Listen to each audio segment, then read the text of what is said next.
Hello students, welcome in my channel Math Zone. Today we are discussing about exercise 5.2. इस exercise में हम एक नया फॉर्मूला सीखेंगे जो कि आपने लास्ट एक्सरसाइज में आपने जो जर्नल एपी सीखी थी उसकी से ही हम जर्नल टर्म निकालने का फॉर्मूला सीखेंगे। तो पहले हम जर्नल एपी लिख लेते हैं। जर्नल एपी क्या होती है? A plus D, A plus 2d, A plus 3d, A plus 4d and so. इसमें फर्स्ट टर्म क्या होती है उसको हम A1 से डिनोट करते हैं, दैट इज ए, ये first term. A2 second term क्या होती है? A plus D. Third term A plus 2d। Fourth term A plus 3d। हम क्या देख रहे हैं कि जो टर्म है डी उससे एक कम है। थर्ड टर्म है तो यहाँ 2 आ रहा है, 4 है तो यहाँ 3d आ रहा है। तो इस तरह से देख रहे जो भी आप टर्म लिख रहे हैं डी के साथ एक नंबर लेस है। तो इसी की हेल्प से मैं इस एपी की लास्ट टर्म जर्नल टर्म लिखूं तो मेरे पास उस टर्म की वैल्यू क्या आएगी?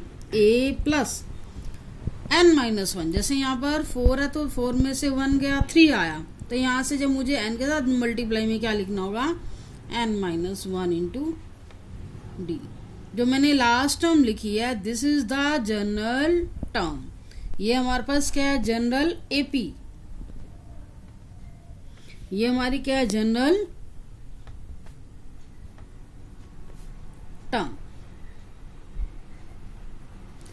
ये जनरल टर्म सिखाने का टारगेट क्या है? आप कोई सी भी, मान लो एपी आपके पास गिवन है, उस एपी से आपको बीच की कोई सी टर्म निकालनी हो तो आपने क्या करना है? इस टर्म की वैल्यू फॉर्मूले में डायरेक्ट आपने वैल्यू पुट करनी है तो आपको वैल्यू मिल जाएगी। जनरल टर्म को nth टर्म से डिनोट करते हैं। हम इसे ऐसे भी लिख सकते हैं a plus n-1 into d. General term ऐसे ना लिखे, आप nth term an is equal to a plus n-1 into d भी लिख सकते हो। तो बेसिक फॉर्मूला आज हमारा यही है जो आज की एक्सरसाइज को सोल्व कराने में हेल्प करेगा। फर्स्ट एपी के लिए हमें मेन चीजें चाहिए, फर्स्ट टर्म चाहिए, कॉमन डिफरेंस चाहिए जो हम कल की एक्सरसाइज में सीख चुके हैं, नहीं तो आज भी रिवाइज हो जाएगा। हम एक्सरसाइज के क्वेश्चन शुरू करने जा रहे हैं। मैं फर्स्ट क्वेश्चन करवाने जा रही हूँ एक्सरसाइज 5.2। इसके 5 पार्ट्स हैं। ये क्वेश्चन आपको टेबुलर फॉर्म में दिया गया है। Fill in the blanks in the following table. Table में ब्लैंक दिए गए हैं, ये आपको फिल करने हैं। Given that a is the first term, d is the common difference and an be the nth term of the AP। an क्या है? nth term है। तो आप देखोगे फर्स्ट पार्ट में a की वैल्यू गिवन है, d गिवन है, n की वैल्यू गिवन है। आपको क्या निकालना है? an। और an क्या होता है? General term. तो फर्स्ट क्वेश्चन का मैं फर्स्ट पार्ट लेने जा रही हूँ। देखो यहाँ तो टेबल में गिवन है तो आपने क्या करना है? नोटबुक में अलग अलग इसको क्वेश्चन सोल्व करके दिखाना है, क्योंकि एग्जाम में अलग अलग क्वेश्चन भी आ जाता है, ये टेबल की फॉर्म में नहीं आएगा। फर्स्ट क्वेश्चन फर्स्ट पार्ट में क्या क्या वैल्यूज गिवन है? ए, जो जो वैल्यू गिवन है लिखो। A is equal to 7, D is equal to 3 and N is equal to 8। और फाइंड आउट आपको क्या करना है? ए एन की जगह ब्लैंक लिखा हुआ, दैट मीन्स आपको ए एन की वैल्यू निकालनी। ए एन क्या है मेरा? nth term. तो मैं क्या करूंगी? पहले ए एन की वैल्यू निकालने के लिए ए एन का फॉर्मूला लिखूंगी, a plus n-1 into D. अब n के रिप्लेस में आपको 8 दिया हुआ तो क्या करोगे? a8। दैट मीन्स आपको n के रिप्लेस में 8 दिया गया तो 8th टर्म निकालनी है। यहाँ पर भी 8 के रिप्लेस में 8 रखोगे, 8 माइनस 1 क्या आ गया? 7d। तो यहीं से हमें पता चल गया 8th टर्म क्या आएगा? a plus 7d। जैसे आपने देखा थर्ड टर्म क्या है? a plus 2d। Fourth term क्या है? a plus 3d। तो 8th टर्म क्या होगी? a plus 7d। तो a के रिप्लेस में a की वैल्यू रखो 7, d के रिप्लेस में d की वैल्यू रखो।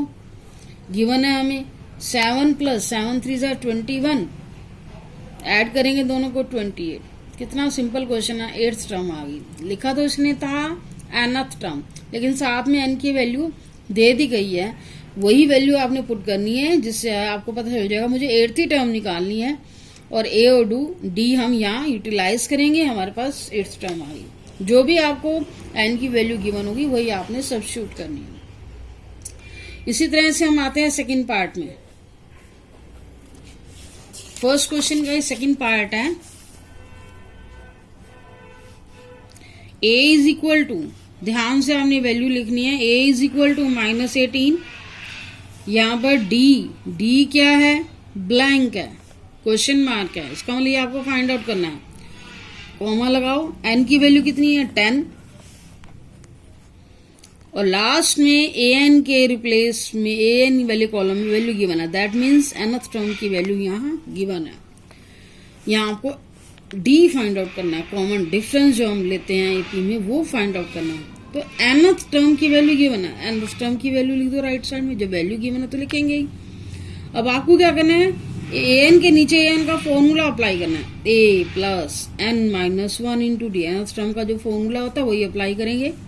यहाँ हमारे पास a की वैल्यू है, a अप्लाई कर दो, n-1, n के रिप्लेस में कितना है गिवन है 10, 10-1 कितना आ जाएगा 9, और d ये आपको निकालना है, आपको d निकालना है। तो ये ऐसी इक्वेशन आप सोल्व कर ही सकते हो। d की वैल्यू निकालने के लिए क्या करोगे, जैसे x की इक्वेशन हो 18 प्लस 9x, x की वैल्यू निकालनी है तो क्या करते हो, x वाली टर्म को सेपरेट करते हो, कांस्टेंट टर्म दूसरी साइड ले जाते हो। ऐसे ही इसमें आपको करना है, d की वैल्यू निकालने के लिए d को एक साइड कर लो, माइनस का 18 क्या हो गया प्लस का 0 प्लस 18 प्लस का हो जाएगा, d की वैल्यू कितनी आई 18/9, सिंप्लीफाई करके हमारे पास कितना आया 2, d इज इक्वल टू 2। बहुत सिंपल क्वेश्चन है, केयरफुली होके आपने फॉर्मूला लिखना है पहले, उसके बाद जो जो वैल्यूज गिवन है उसमें सब्स्टिट्यूट करेंगे, आपका क्वेश्चन बहुत इजीली हो जाएगा। थर्ड पार्ट में देखोगे a मिस है, इट मीन्स a निकालना है, d गिवन है, n गिवन है, nth टर्म गिवन है। तो आपको क्या करना है, यहाँ पर a की जगह ब्लैंक लिखा हुआ तो यहाँ क्वेश्चन मार्क अप्लाई करेंगे, d is equal to -3, n is equal to -18 and an is equal to यहाँ पर कितना है -5। यहाँ पर nth टर्म की वैल्यू -5। तो जब भी ऐसा आता है nth टर्म की वैल्यू गिवन हो तो आपने राइट साइड में nth टर्म की वैल्यू लिखनी है और an के नीचे लेफ्ट साइड में उसका फॉर्मूला अप्लाई कर देना है, a plus n-1 into d is equal to -5। a आपके पास नहीं है, a की वैल्यू निकालनी है तो a को एज इट इज रहने दो, n कितना -18, n is equal to -18। No, यहाँ स्टेटमेंट रॉन्ग लिखी हुई है, n कांट बी नेगेटिव, ये ध्यान रखना है। मेरे पास जो बुक है इसमें माइनस लिखा हुआ है, n की वैल्यू कभी भी नेगेटिव नहीं हो सकती क्योंकि नंबर ऑफ टर्म है, n हमेशा पॉजिटिव ही रहेगा। 18-1 इंटू डी माइनस हो सकता है, a भी माइनस हो सकता है, लेकिन n कभी भी माइनस नहीं हो सकता। a प्लस 18, पहले तो इसको सिंप्लीफाई करो, 17 आ गया, 17 into -3 is equal to -5, 17 3 -51 -5, a is equal to क्या है -5 प्लस 51, कितना आया, ये 11 में से 5 गए 46, a इज इक्वल टू कितना आया 46। तो यहाँ आप देख रहे हो कि हमारे पास क्या आया, फर्स्ट टर्म की वैल्यू कितनी आ गई 46। नेक्स्ट पार्ट पे आते हैं, fourth part, a is equal to कितना है -18.9, d कितना है 2.5, n आपको फाइंड आउट करना है और an की वैल्यू फिर से गिवन है 3.6। यहाँ पर भी लास्ट टर्म गिवन है, डेसिमल में गिवन है, सेम फॉर्मूला, nth टर्म को राइट साइड में लिखो, उसकी वैल्यू लिखो और nth टर्म के नीचे आपने उसका फॉर्मूला अप्लाई करना है, a plus n-1 into D. a के रिप्लेस में वैल्यू रखेंगे -18.9 प्लस n-1, n आपको फाइंड आउट करना है, n की जगह n ही रहेगा, d कितना है 2.5, 3.6। देखो हर क्वेश्चन में आपको डिफरेंट वैल्यू निकालनी पड़ रही है, इससे पहले वाले में एक में ए निकाला, एक में डी निकाला, एक में एन निकाला, सॉरी अब एन आ रहा है, एक में एनथ टर्म निकाली थी, तो इसमें आपको एन निकालना है। हर क्वेश्चन में डिफरेंट डिफरेंट वैल्यू निकाली है हमने। -18.9, अब यहाँ 2.5 को पहले एन से मल्टीप्लाई करोगे, 2.5n, -1 को 2.5 से मल्टीप्लाई करोगे, -2.5। यहाँ सिंप्लीफाई करके हमें n की वैल्यू निकालनी है, तो n की वैल्यू को एक साइड रखो, बाकी वैल्यू दूसरी साइड। तो पहले हम लेफ्ट हैंड साइड की वैल्यूज को सोल्व कर लेते हैं। ये दोनों टर्म क्या है, नेगेटिव है, इसको आप दोनों को ऐड कर सकते हो। -18.9, 2.5, 9 + 5 कितना आ गया, 14, 2, 10, 11, -21.4, -21.4 + 2.5n = 3.6। हमें n की वैल्यू निकालनी है, तो n की वैल्यू को एक साइड रखेंगे और कांस्टेंट टर्म राइट साइड में आ जाएगी। अब दोनों को ऐड करना है, 21.4 एंड 3.6। बड़े केयरफुली ऐड करोगे, पॉइंट से पहले वाली टर्म पॉइंट से पहले रहनी चाहिए और बाद वाली बाद, नहीं तो टोटल गलत हो गया तो दिक्कत हो जाएगी। 10, 3, 4, 5, 25 आ गया हमारे पास। 2.5n, n की वैल्यू कितनी आ गई, 25 में 2.5। अब इसको ऐसे सॉल्व नहीं करना, आपको पता है डेसिमल रिमूव किया जाता है। डेसिमल रिमूव करके जो टर्म आएगी ऐसे आएगी। फ्रैक्शन, ये फ्रैक्शन ओवर में है तो फ्रैक्शन आपको पता है क्या हो जाता है, ऐसे रिवर्स हो जाएगी टर्म। 25 से 20 कैंसिल, n की वैल्यू कितनी आई है, 10।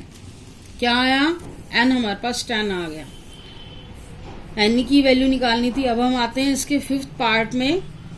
यहाँ क्या क्या गिवन है, a = 3.5, d = 0 and n = 105। an आपको यहाँ पर निकालना है, जैसे फर्स्ट पार्ट में निकालना था, ये an निकालना है। an निकालना है तो जब an निकालना है तो an का फॉर्मूला अप्लाई कर दो यहीं पर, a + n - 1 × d, और जो आपको वैल्यूज गिवन है सब्स्टिट्यूट करो। a = 3.5 प्लस n कितना है, 105 -1 × d कितना है, 0। 3.5, 105 - 1 कितना आ जाएगा, ये 104। जो भी आए आप डायरेक्ट 0 भी लिख सकते हो, क्योंकि 0 को किसी भी टर्म से मल्टीप्लाई करोगे आंसर विल बी 0। तो हमारे पास बचेगा क्या, 3.5 + 0 दैट इज 3.5। nth टर्म की वैल्यू कितनी आई, 3.5। 5th पार्ट भी होगा। फर्स्ट क्वेश्चन के सारे पार्ट्स हो चुके हैं। अब हम आते हैं सेकंड क्वेश्चन में। ये सारे क्वेश्चन आपको अभी सोल्व करके दिखा रही हूँ क्योंकि स्टार्टिंग है। सेकंड क्वेश्चन, आपको ऑप्शन में दिया हुआ, choose the correct option in the following APs and justify. 30th term of the AP given है 10, 7, 4 इज। आपको इस एपी की 30th टर्म निकालनी है और 4 ऑप्शंस गिवन है। ये 4 ऑप्शन आपको पहले सिंप्लीफाई करना पड़ेगा, तब भी आप पता लगा सकते हो कि कौन सा आंसर एक्यूरेट है। सेकंड क्वेश्चन का मैं स्टेटमेंट ही लिख रही हूं। एपी क्या है हमारे पास, एपी क्या लिख, 10, 7, 4 एंड सो ऑन। इसमें आपको क्या निकालनी है, 30th टर्म आपको निकालनी है। यहाँ ऐसे लिखना है, इसको टर्म को ऐसे लिखते हैं, ऊपर नहीं लिखना है, ऐसे फुट में लिखना है, क्योंकि सीक्वेंस नंबर यहाँ होगा, ऊपर लिखोगे तो पावर काउंट हो जाएगी, वो रॉन्ग होगा। तो जब भी एपी में कुछ भी सोल्व करना होगा सबसे पहले आपको ए चाहिए। ए मीन्स फर्स्ट टर्म, उसको हम A1 भी कह देते हैं या A कह देते हैं। उसके बाद क्या चाहिए, डी आपको पता है कैसे निकाला जाता है, A2 - A1। सेकेंड टर्म में से फर्स्ट टर्म माइनस करो, कितना आया, -3।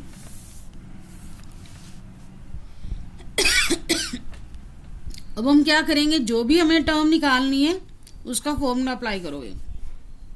30 टर्म का फॉर्मूला क्या होगा आपको नहीं पता, तो जनरल टर्म का तो फॉर्मूला पता ही है, a + n - 1 × d। यहाँ पर हम 30 अप्लाई करेंगे। 30 टर्म का फॉर्मूला यहीं से बनेगा, a + n - 1 दैट मीन्स 30 - 1 कितना आ जाएगा 29D। ए कितना है, A1 भी कह सकते हैं, ए भी कह सकते हैं। कितना है हमारे पास 10। 29D कितना है -3। 10 प्लस 29 को 3 से मल्टीप्लाई करोगे कितना आएगा -87। -87 प्लस और माइनस की मल्टीप्लाई करेंगे -87, तो आंसर क्या आएगा हमारे पास -77। बस इसका सेकंड पार्ट आप खुद ट्राई कर सकते हो। ट्राई करना आपने सेकंड क्वेश्चन का सेकंड पार्ट, ट्राई योरसेल्फ।